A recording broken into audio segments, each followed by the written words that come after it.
Graham, is the return home going to be odd for you once you get in the press box? Does it just become normal, or the lead up to it a little different? What's this going to be like?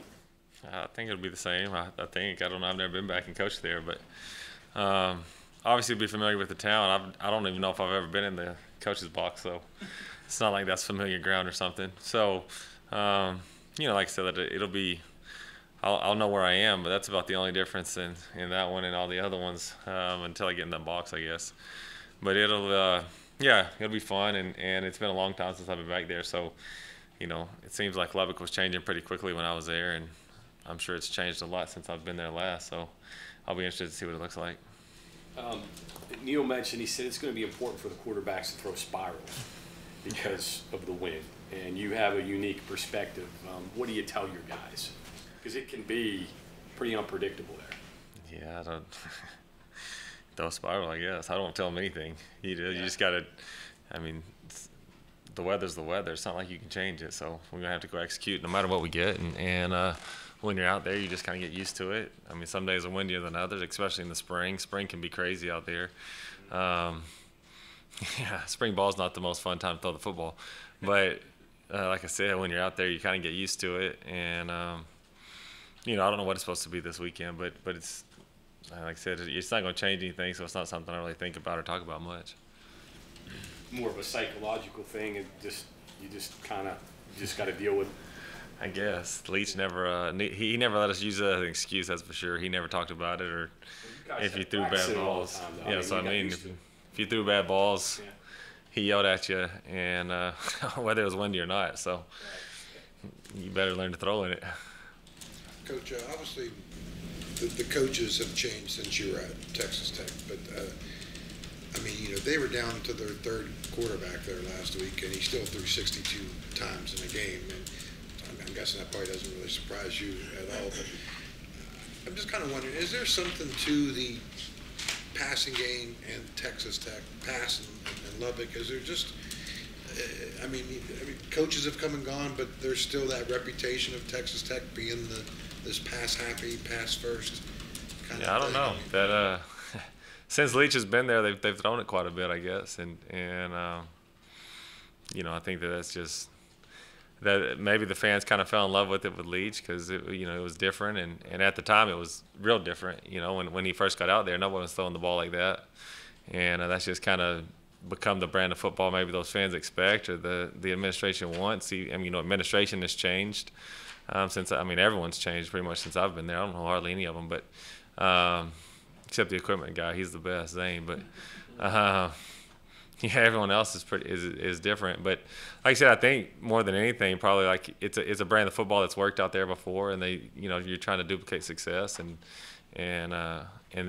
that's like I said, you give the fans a fun product to watch and duplicate the success that Leach had, and that'd be my guess. I don't really, because you'd think with the wind you'd run the triple and never throw it in it, but that's just not the case out there. That's what they've kind of become known for, and a lot of people had a lot of success doing it out there.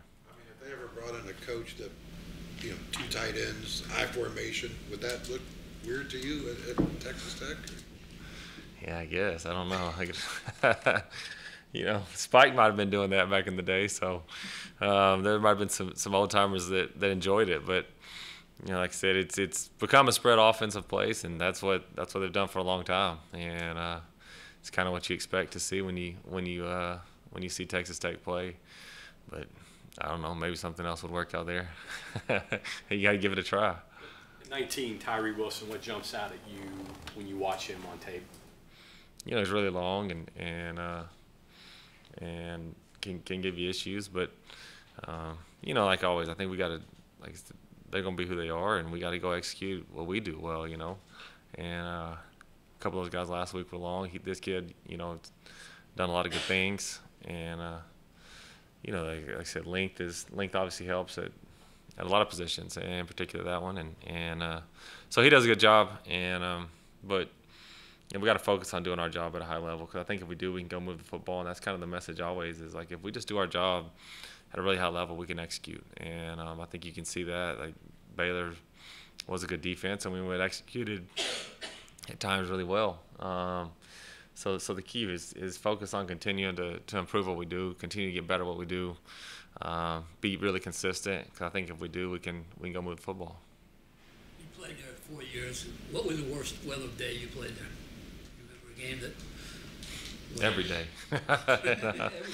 Yeah, there aren't even like nice calm days where you just get. Now there's some beautiful sunsets, but and like I said, when you live there, you almost get used to it. But you got dust hitting you in the face at all times. It feels like out there. But there were a lot of crazy days, and the crazy thing about out there in West Texas, not just love, but the weather can change like 3 times in a day, and that's the hard part. It goes from sunny to snowing to sunny again to like a dirt storm, and you're like, golly, where did this come from, And so I think those are probably the toughest days. The cold was brutal out there at times. When those, I can remember going to class in the cold. I didn't like those days because it was cold and that wind. Like I've been in some cold places. Obviously, I played in Canada. I played in Green Bay, but I don't know if I've ever been as cold as when that wind starts hitting you out there in Lubbock when it gets cold and it's windy.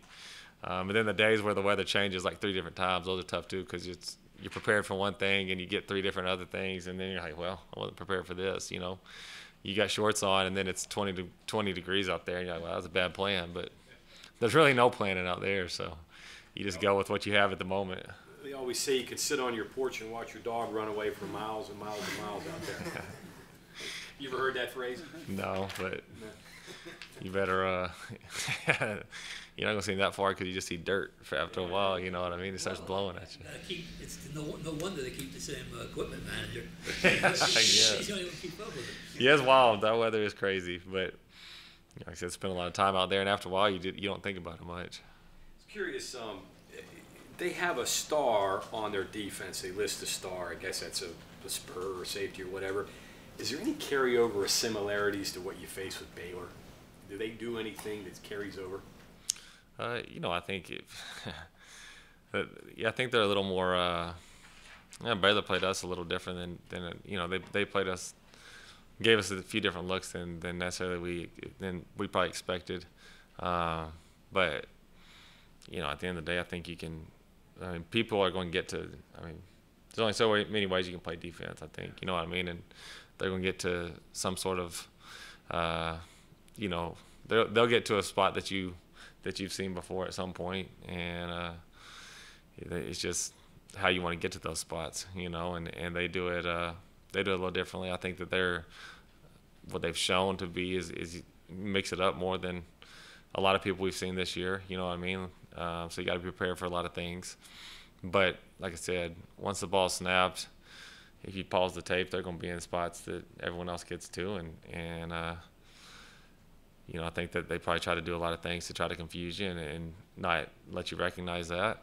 But as a quarterback or as an offense, or especially the guys that are identifying stuff, the quarterback, the center, so the O-line, the key is to try to recognize what they're doing and know and get us on the right page. Because if we do, I always think if we can get everyone on the same page, you give yourself a chance.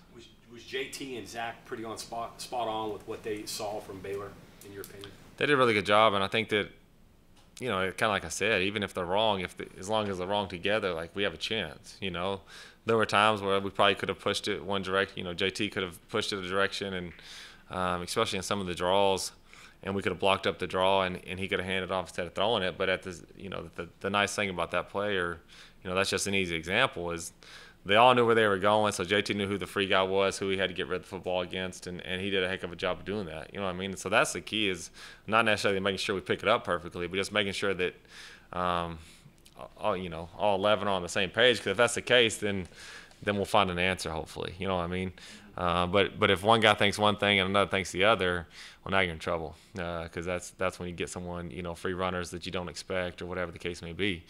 So they did a really good job, I thought, more than anything, just being on the same page. And if they're on the same page, I don't really care if they're right or wrong. Like, make it right, and they do a good job of doing that. Those two communicate really well. I think the O-line communicates really well, but just a lot of that has to do with the amount of time they've played together. So they do a good job being on the same page. JT has come in and really understands what they're trying to do, and understands what they're calling, and understand what that means for him. And that's what I think that's played a large part. And it feels like, I don't know if it's true, but it feels like we've done a really good job not taking too many negative plays, and that really, really helps. And I think a big part of that is just people being on the same page, and because that's how you eliminate negative plays. With O'Loughlin out, are you tempted in any way in the future to some way find Tony and CJ in the backfield together, especially with CJ's pass catching ability and obviously his size and ability to block? Yeah, we can put those two on the field. That's that wouldn't be real hard for us. And you know, I think that you know, the other night we let Garrett play a little running back, and I just think the key is to get good football players on the football field and try to get them touches, and that's kind of the philosophy of what we do. And you know, like I've said since I've been here, you know, we're going to try to get our best players the ball in space and then let them go be them. And however we got to do it, whether it be run the ball, throw the ball, just find ways to get good players the ball, get good players in space, and let them go use their abilities and hopefully move the unit. Obviously, you have the experience as a quarterback dealing with the wind and the weather there in Lubbock, but is there any differences of what you're going to tell the receivers, anything the receivers can do, and any experience you have of it affecting the receivers just because they had a solid game and question marks around them from the week earlier, but that could affect them? I mean, the wind blows here too, so it's not like that's the only place that has a wind. So I mean, they've got experience with wind, and I mean, it could be really strong there. Hopefully, it's just a normal Lubbock day with just a little, you know, with some wind and not a giant wind, and it shouldn't affect them much. That's the thing about it there is you get a constant wind, but you can get some really, really strong winds. And if it's not blowing really strong, it's not different than anywhere else other than there's dirt in it instead of just a nice, you know, There's clear. no simulation this week of trying to help them catch something that's not a spiral, saying that if it's not a spiral because of the wind. Maybe I can find someone that doesn't throw good spirals and throw it at them, but I get one of those jug machines to shoot something crazy at them. But other than that, I'm gonna try to get my quarterback to throw a spiral. But yeah, I don't know how to throw non-spirals unless you, like I said, just try to throw ducks at them or get a jugs machine to shoot them. I don't know if they. I bet you can do that. You could ask the equipment guy, but like I said, I'm gonna try the. You know, I don't know what the wind's expected to be. They said it's not expected to be too crazy. And if it is, like I said, they'll hopefully adjust and make some plays for us. You get a taco thrown at you. Are you going to eat it? No, you can't trust those things. They're probably the rotten tortillas they throw at you out there. I don't think they throw good tortillas. They make good, like, homemade tortillas are really good out there. So hopefully they're not wasting the good ones. I don't know what they throw, but hopefully they're wasting the old ones. Craig, your dad and McGuire go back quite a bit, right? Yeah, Coach McGuire, Joey? Yeah, he used to coach right down the street from, or not, I say right down the street, not far from our hometown. So I know Joey really well. We used to go play, when I was in high school, we'd go play it was before there was like 7-on-7, like official leagues. And, you know, a couple teams from the area would always go play with each other each summer. And we'd always play with, we'd always go play up there with Cedar Hill when I was in high school. And like I said, my dad knows him well. I know him really well. So, yeah. Did your dad try to hire him? Is that the story? I don't know. You'd have to ask Joey. That's probably, I was too young to know the ins and out of that. But no, I do know. Like I said, they know each other really well. Dad still talks to Joey quite a bit, and we used to play him we used to play him in 7-on-7 a lot, and we were right down the street. So yeah, I know Joey really well, and Dad knows him better than I do probably. I'm assuming it's not a surprise, but he's really shot up quickly. I think 2017 was his first year in college, but really successful at Cedar Hill. Just from what you know about him, and I don't know what your dad knew about him, what explains maybe how quickly and how successful he's been? Well, in the state of Texas, it helps if you got connections to Texas high school coaches and players, and the access to that helps. And so, you know, I think that's obviously why they hired him at Baylor in the first place, was to get a connection.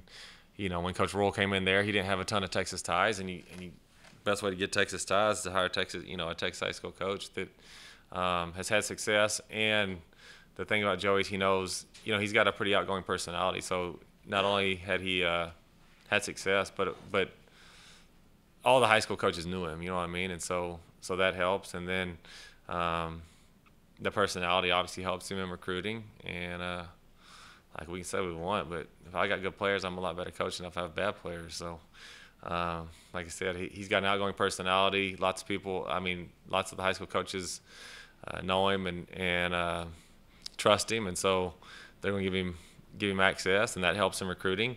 And then you get good players, and when you get good players, you win more games. So I think that that's kind of the way that growth has happened and the reason why. Coach, one more on CJ. With him kind of coming back, is there curiosity at all to kind of just throw him in there and see what he can do, or the fact that you guys were able to run the ball really well last week without him? Hey, let's not mess up the good thing here. What kind of way do you lean in a situation when the guy's coming back? I mean, to me, it comes down like if the medical people say he can play, then play. You know what I'm saying? And if they say he's not ready, then don't play him. And that's always been how I've felt. And if they say he's good to go, make sure, I think you got to check with the medical staff, check with the kid, make sure he feels right. But when they clear a guy to play, you use them. You know what I mean? And but that stuff's out of my hands as far as all the medical stuff goes. Like I said, I don't know anything about all that. But, I think that obviously with player safety being as hot of a topic as it is, I mean, for the last few years, but especially right now, I feel pretty confident that there's not going to be any medical people put a guy out there before they're ready. And if they say he's ready, like I said, you've seen for the first however many weeks it was, 4 or 5 weeks, how talented of a player he is. And it goes back to trying to get your players the ball. And so if the medical staff says he's ready, then I say, we'll use him. And like I said, kind of like I always say, like you got to find the hot hand and feed it, and that's in the run game, in the pass game, figure out what's working and go. And if he gets the hot hand, then I think you play him. But like I said, Tony did a heck of a job last week, that's for sure. He had a lot of success, ran really hard. Thought it was his best game as far as being disciplined with his reads and stuff like that in the run game, and allowed him to have the success he had. And so, if Tony's got the hot hand, you feed him, and when they need a break, get the next guy in. And so, we got a good room in there. All three of those guys are pretty selfless dudes that cheer for each other, pull for each other, and want success for themselves, but also the entire room. And like I said, if they tell us he's good to go, then we'll try to use him.